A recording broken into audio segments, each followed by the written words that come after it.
जय हिंद दोस्तों। आज हम बात करेंगे बिहार में चल रहे हैं 18वीं विधानसभा के बारे में। इस विधानसभा में आरोप प्रत्यारोप अपने अभी चरम सीमा पे हैं, क्योंकि अगले महीने ही बिहार में विधानसभा के 18वीं चुनाव होने वाले हैं, जिसका डेट भी आ गया है 6 नवंबर और 11 नवंबर, और उस चुनाव के नतीजे आएंगे 14 नवंबर को। दोस्तों, इस आरोप प्रत्यारोप के दौर में हम आज बात करेंगे प्रशांत किशोर और उनकी पार्टी जन स्वराज के द्वारा लगाए हुए आरोप और प्रत्यारोप के, और जन स्वराज की पार्टी और प्रशांत किशोर की पार्टी जो जन स्वराज है, बिहार में अभी किस तरीके से चुनाव में हिस्सा ले रही है, कौन से तरीके अपना रही है। दोस्तों, अगर आप मेरे चैनल पे नए आए हो तो इस चैनल को सब्सक्राइब कर दीजिए, वीडियो को लाइक कर दीजिए, और मेरे प्लेलिस्ट में जाके और भी सारे वीडियो मैं बनाया हूँ, बहुत सारे अलग अलग टॉपिक पे आप लोग देख सकते हैं, वॉच कर सकते हैं। Thank you. चलिए अब बात करते हैं। दोस्तों, बिहार की राजनीति में अभी एक नया ही मोड़ लेते हुए जा रही है। समझ लीजिए कि पूरे भारत में बिहार की राजनीति एक पाठशाला, राजनीति की पाठशाला बन गई है, क्योंकि यहाँ पे राजनीति में डेली नए नए एक्सपेरिमेंट हो रहे हैं। यहाँ पे प्रशांत किशोर जो राजनीति में एक नए उभरते हुए सितारे बन के नजर आ रहे हैं बिहार में, बिहार के लोगों के लिए। जिस तरह से वो बिहार के लोगों को मतलब ये दिलासा दिलाने में, विश्वास दिलाने में कायम होते दिख रहे हैं कि बिहार के लोगों का जो डेवलपमेंट है, बिहार के लोगों का जो कार्य है, वो सिर्फ हम ही कर सकते हैं और कोई नहीं कर सकता है। इस बात का गवाह उनके राजनीतिक जो हो रहा है उसमें भीड़, राजनीतिक जो सभा हो रही है, राजनीतिक सभा में उमड़ते भीड़ को देख के भी लगाया जा सकता है। और उनका जो मीडिया प्रबंधन है वो भी बहुत मतलब उच्चतम तरीके का है। हर पार्टी का अपना अलग अलग मीडिया प्रबंधन होता है, लेकिन जो इनका प्रशांत किशोर का मीडिया प्रबंधन है बहुत ही उच्चतम तरीके का है, बहुत ही उच्चतम प्रकार का है। अगर प्रशांत किशोर के बारे में हम 2 लाइन बताएं तो जैसे कि कोई भी कोचिंग वाला कोचिंग का तैयारी करता है, उसके कोचिंग के यहाँ से अगर 2-3 बच्चे नीट, IIT या UPSC में सिलेक्ट हो जाते हैं तो अपने आप को इतना बड़ा आदमी नीतीश खां समझने लगता है। लेकिन प्रशांत किशोर एक ऐसे आदमी है जो लगभग 10 से ज्यादा CM को बना चुके हैं। लगभग समझ लीजिए उनके कोचिंग से 10 से ऊपर, 10 से ज्यादा CM उनके कोचिंग से पास आउट हो चुके हैं। अब दोस्तों बात करते हैं कि प्रशांत किशोर किस किस को ये सुविधा दे चुके हैं, अपना जो होता है सर्विस होता है। जैसे कि बिहार में, हमारे बिहार से शुरू करें तो नीतीश कुमार को, ममता बनर्जी को, जगन मोहन रेड्डी, MK स्टालिन, उद्धव ठाकरे, हमारे नरेंद्र मोदी को भी वो इस क्षेत्र में हेल्प कर चुके हैं और सुविधा दे चुके हैं। दोस्तों, हाल ही में उन्होंने एक इंटरव्यू में बताया है कि मैं इस काम के लिए मोटी रकम लेता था, जिससे कि पिछले 3 साल में लगभग वो 250 करोड़ रुपया कमाए हैं इस सर्विस से, और इस 250 करोड़ में लगभग 50 करोड़ वो टैक्स के रूप में दिए हैं। और जो 50 करोड़ टैक्स का, फिर उसके बाद जो अभी भी वो बोले हैं कि इंटरव्यू में कि मैं अभी भी अपने आप को बेच रहा हूँ जनता के लिए, यानी कि अभी भी कॉर्पोरेट वर्ल्ड में बड़े बड़े कंपनियों को ये सर्विस रणनीति दे रहे हैं, और वो एक बड़े रणनीतिकार है भारत में। और जो बिहार में चुनाव हो रहा है उसके लिए, बिहार के जनता के लिए बहुत सारी घोषणाएं कर चुके हैं। इसका उनका मुख्य मुद्दा है बिहार में कि हम यहाँ पे रोजगार देंगे, पलायन रोकेंगे और शिक्षा, ये 3 उनका मुख्य मुद्दा है।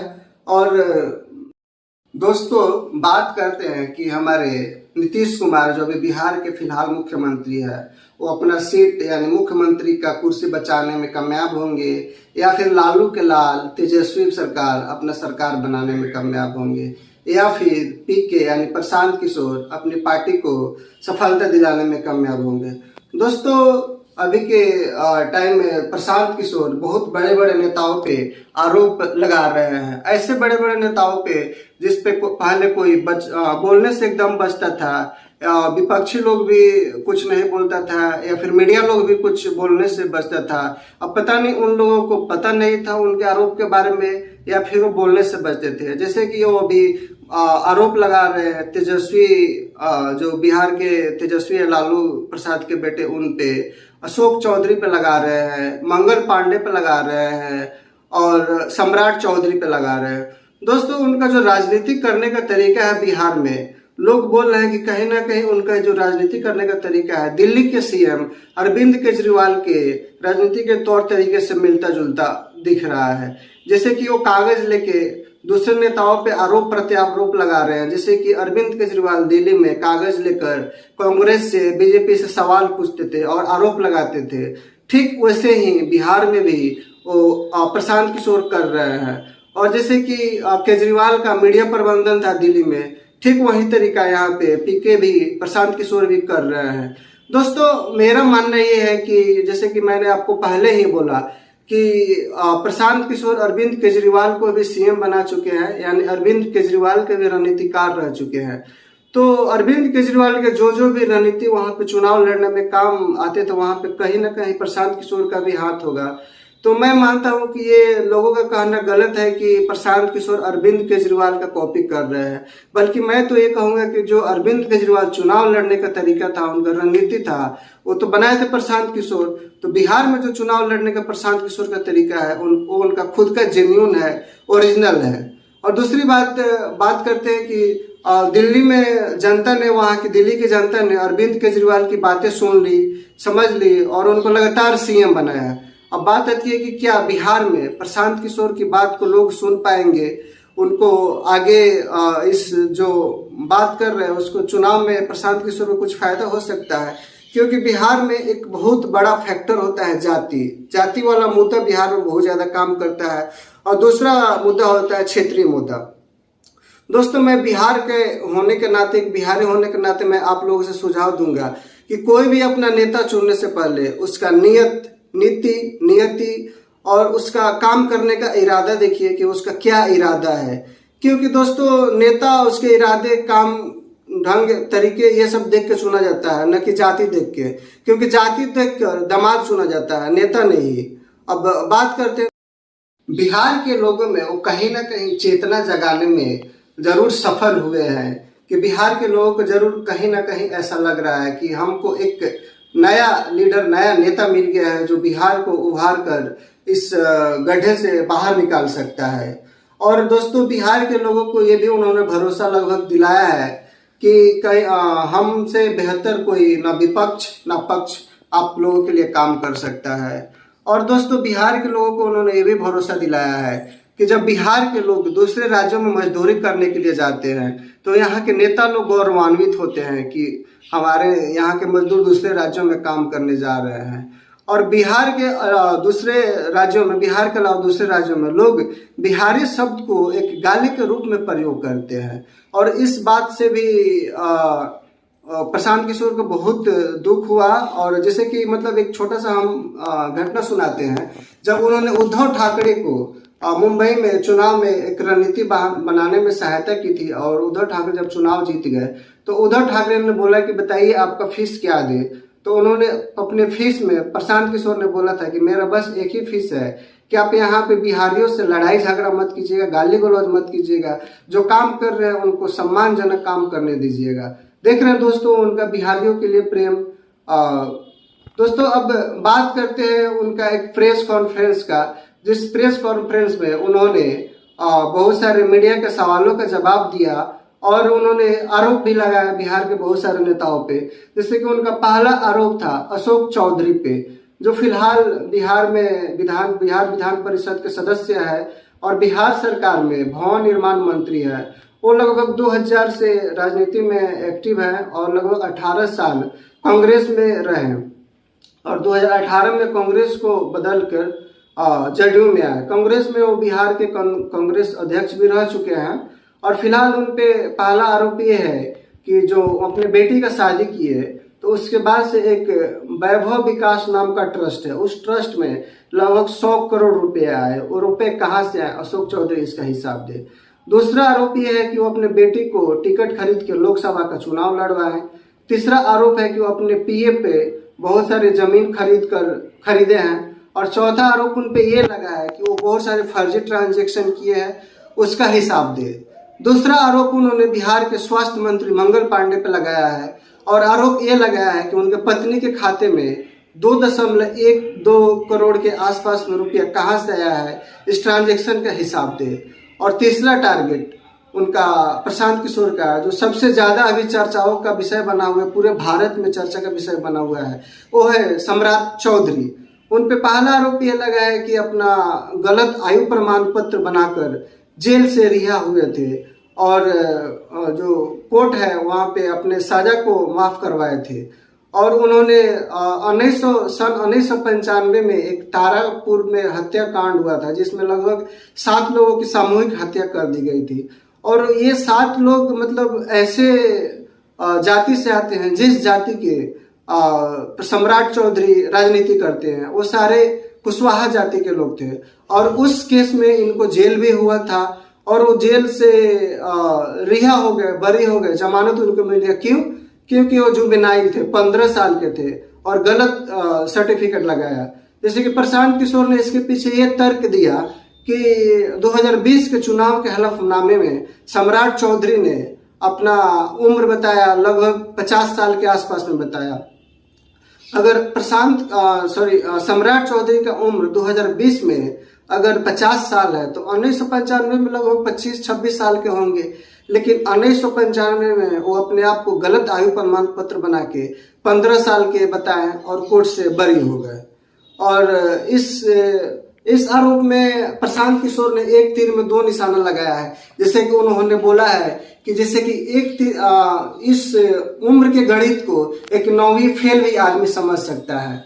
9वीं फेल कहने का मतलब है कि तेजस्वी पर उन्होंने निशाना लगाया है और बोला है कि अगर जो व्यक्ति 1995 में 15 साल का था तो 2020 में वो 50 साल का कैसे हो गया। 2020 में उनका उम्र लगभग 25 साल के आसपास में होना चाहिए था, लेकिन उनका उम्र 50 साल के। दोस्तों, इस उम्र के गणित को आप भी कहीं ना कहीं समझ गए होंगे कि सम्राट चौधरी का उम्र सन 2020 के चुनावी हलफनामे में 51 साल का था, तो सन 1995 में कितना होगा। चलिए अब बात करते हैं उनके अगले आरोप का। उनका अगला आरोप है कि जो सम्राट चौधरी का पुराना नाम है वो राकेश कुमार है। और उसके अलावा चौथा आरोप उनका ये है कि जो सम्राट चौधरी 2010 में बोल चुके हैं कि मैं 7वीं फेल हूँ, मतलब मैं 7वीं तक पढ़ा हूँ। लेकिन सम्राट चौधरी के पास हायर डिग्री है, 10th का भी डिग्री है। तो प्रशांत किशोर का ये कहना है कि ये बताइए आप 10th कब किए, कहाँ से किए, उसके बारे में बताइए। चलिए दोस्तों, अब उनका अगला एक जो बहुत सनसनीखेज आरोप है गौतम शिल्पी यानी शिल्पी गौतम रेप हत्याकांड मामला। दोस्तों, एक ये ऐसा कहानी है, मतलब कहानी नहीं, सच्चाई घटना है, जो आप सुनिएगा तो आपका भी रूह कांप जाएगा। इस पे मैं बाद में कोशिश करूँगा एक अलग से वीडियो बनाऊं, लेकिन अभी थोड़ा सा बताता हूँ उसके बारे में। ये बात है सन 1999 का, 3 जुलाई 1999 का। उस समय एक शिल्पी जैन नाम की लड़की पढ़ने जा रही होती है ट्यूशन, जो पहले मिस पटना रह चुकी है और उनका सपना है कि बॉलीवुड में जाने का, और मॉडलिंग करती थी। सन 3 जुलाई 1999 को जब ट्यूशन जा रही थी तो रिक्शे से जा रही थी तो एक कार वाला आता है और हॉर्न देता है, बोलता है कि आप मेरे साथ चलिए, मैं आपको छोड़ देता हूँ। तो वो पूछी कि आप कौन, तो बोली कि मैं गौतम का दोस्त हूँ। यानी गौतम शिल्पी जैन का बॉयफ्रेंड, ऐसा मतलब कथित तौर पर लोग बॉयफ्रेंड था या दोस्त, जो भी मानिए। गौतम उनके जान पहचान का था शिल्पी जैन का। तो शिल्पी उनका दोस्त समझ के कार में बैठ गई और जब वो कार आगे बढ़ी तो गलत उनके ट्यूशन सेंटर की तरफ कार न जाकर कहीं और जाने लगी। तो शिल्पी ने पूछा उनसे कि आप कहाँ लेके जा रहे हैं। तो कार ड्राइवर बोला कि गौतम आपका इंतजार कर रहा है वाल्मीकि गेस्ट हाउस में, और वो कार वाल्मीकि गेस्ट हाउस लेकर चला गया। जब गौतम को पता चला कि शिल्पी को लोग वाल्मीकि गेस्ट हाउस लेकर गए हैं तो गौतम तुरंत आनंद फानन में वहाँ पहुंचे, वाल्मीकि गेस्ट हाउस। दोस्तों, वाल्मीकि गेस्ट हाउस के बारे में हम 2 लाइन बता देते हैं कि उस समय कुख्यात जगह था वाल्मीकि गेस्ट हाउस। वहाँ पे दिन दहाड़े अपराध होते थे, महिलाओं के गैंग रेप होता था, वहाँ पे हत्या होती थी। जब गौतम को पता चला तो दौड़े दौड़े वहाँ पे पहुंचे और उनके साथ मारपीट हुआ। और 2 दिन के बाद पुलिस को एक गैराज में एक कार से 2 लाशें मिलती हैं, शिल्पी जैन की और राकेश की। और ये गैराज है किसका, तो साधु यादव के कार के गैराज से ये दोनों लाशें मिलती हैं दोस्तों। और वहाँ पे साधु यादव के समर्थक आते हैं और भीड़ लगाते हैं और पुलिस आती है और क्या होता है कि उस कार को ले जाया जाता है थाने पे, दोनों लाश को ले जाया जाता है और कार से उनके फिंगरप्रिंट मिटा दिया जाता है और इन दोनों का पोस्टमार्टम करके जला दिया जाता है। और पुलिस मीडिया में ये बोलती है कि ये दोनों सुसाइड कर लिए थे। और फिर उसके बाद मामला धीरे धीरे शांत होने का कगार पे आता है। लेकिन फिर उसके पापा, शिल्पी जैन के पापा जो एक कपड़ा व्यापारी थे, वो पता लगाने की कोशिश करते हैं, पुलिस के पास जाते हैं, तो बस पुलिस ये बोल के उनको मना कर देती है कि ये दोनों जहर खा लिए थे, जहर खाकर सुसाइड कर लिए थे। अब दोस्तों ये एक राजनीतिक मुद्दा बन गया था, राजनीतिक बहुत प्रेशर बनने लगा, दबाव बनने लगा। तो बाद में पोस्टमार्टम का रिपोर्ट आया और उस रिपोर्ट में दोस्तों ये खुलासा हुआ कि शिल्पी जैन के साथ गैंग रेप हुआ था, क्योंकि उसके शरीर पे सीमेन, बिर्रे के निशान मिले थे और जो गौतम थे उनके साथ मारपीट करके उनको मार दिया गया था। दोस्तों उनकी जो डेड बॉडी मिली थी, लाश मिला था कार में, वहाँ पे गौतम के शरीर पे सिर्फ एक पैंट था और शिल्पी के शरीर पे केवल एक टी शर्ट था। दोस्तों ये एक राजनीतिक मुद्दा बन गया था। बीजेपी के कार्यकर्ता लोग पूरे गांव शहर शहर जा जा के इस मुद्दे को उठा रहे थे कि इसका सीबीआई जांच होना चाहिए, सीबीआई जांच होना चाहिए। फिर फाइनली ये बात किसी तरह सीबीआई तक पहुंची। सीबीआई इसको जांच करने के लिए साधु यादव को बुलाई और उनसे ब्लड सैंपल मांगा, डीएनए सैंपल मांगा, लेकिन साधु यादव ये सब देने से इनकार कर दिया, क्योंकि उस समय बिहार की सत्ता में उनकी बहन राबड़ी देवी मुख्यमंत्री थी, उनके जीजा लालू यादव थे, यानी कि तेजस्वी के और तेज प्रताप के मामा साधु यादव वहां से लगभग बचने का कोशिश कर रहे थे। और लालू यादव पे भी उस समय चारा घोटाले का आरोप लगा हुआ था, वो भी कहीं ना कहीं से बचते हुए कहीं वो निकल रहे थे। अब बात आती है कि दोस्तों 2004 में जब यूपीए की सरकार आती है तो लालू जाके केंद्र में सरकार से समझौता कर लेते हैं, वहां पे वो बड़े पद पे मंत्री बन जाते हैं। और इधर जो सीबीआई जांच चल रही थी साधु यादव पे, वो केस ही बंद हो जाता है, क्लोज हो जाता है। सीबीआई ये बोल के केस बंद कर देती है कि वो आत्महत्या का मामला था।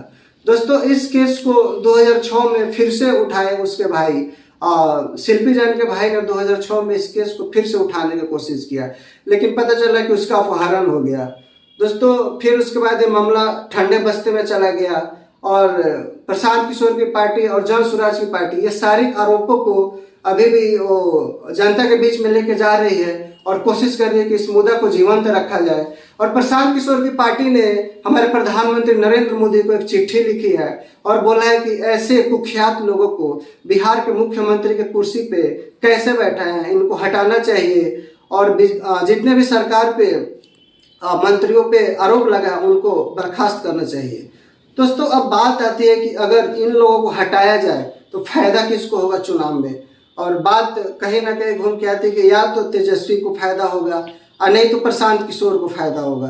अब देखिए चुनाव में इस आरोप प्रत्यारोप का किस पे क्या फायदा होता है, क्या घाटा होता है। दोस्तों प्रशांत किशोर ने एक बात तो तय है कि बिहार की राजनीति में गढ़े हुए मूर्तियों को उखाड़ के नया कर दिया है और लोगों को एक नया ऑप्शन दिया है। अब दोस्तों देखना यह है कि 6 नवंबर और 11 नवंबर के चुनाव में इस आरोप प्रत्यारोप का, इस चीज का क्या असर पड़ता है, क्या प्रशांत किशोर अपने पार्टी को आगे निकालने में सक्षम होंगे या फिर किसकी सरकार बनेगी, उसी समय से देखते हैं। चलिए ठीक है, थैंक यू दोस्तों। अगर वीडियो पसंद आई हो तो please like, share and subscribe कर दीजिए। जय हिंद।